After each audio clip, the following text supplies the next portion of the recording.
All right, we're watching out for your money tonight, and it's one of the biggest sources of conflict in a marriage or relationships anyway. Money, one of the top 5 reasons people get divorced. So if you're thinking about tying the knot or have already, we're breaking down some vital tips to help you avoid a split. News 5's Katie Blaze with a story you'll only see on News 5. After speaking with a local financial planner and people that have been divorced, there's clearly a problem. A lot of people just aren't talking about money before they get married. And by the time they do, sometimes it's too late. You fall in love, the wedding bells ring, and you begin a new chapter with your spouse. When a lot of people get married, their mind is not on money. Their mind is on each other. But the honeymoon phase doesn't last forever. And when it's over, major conflicts can arise. One of the most prevalent, money. It can look like one person saying, you spend too much, we're not going to have enough money, we need to save for the future, and the other one saying, what is all this money for if we're not enjoying it? Linda Lights has worked with many clients who are dealing with similar issues, or with people like David and Sandy Ascarelli who didn't learn about how to handle money in marriage until later in life. Both of them have been divorced. I was married for 34 years. This was my 3rd marriage. I was married the first time for 8 years, the second time for 33 years.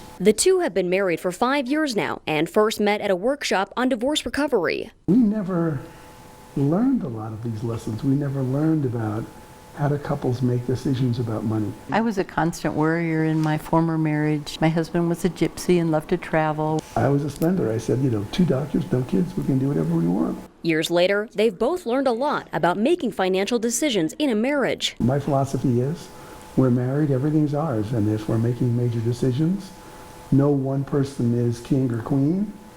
We're a team. And we put the team first. I just think it's really important to talk about it.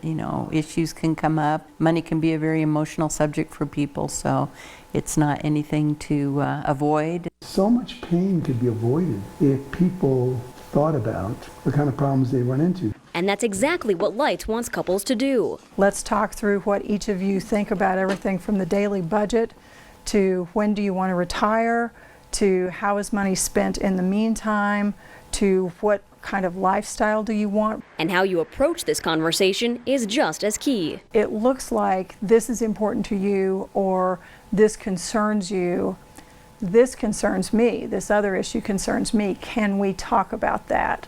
Because I want to honor what you want, but I also want you to hear what's important to me. Lights' recommendation to talk about these things even when you're dating someone, which is exactly what financial advisor Garrett Herder started doing 6 months into his relationship. We talk about where we want to be financially, 3, 5, 10 years from now, and what does it actually take to get there. We regularly have budgeting discussions. At the end of the month, we sit down and we look through what's been spent. They're simple yet vital things to a partnership. And for people like the Ascarellis, I just was determined that this time we were going to get it right, and I just didn't want to have an average marriage. I wanted to have a great marriage. Having this mindset and applying these tools, it may just be the safety net for saving a relationship and preventing another divorce from happening.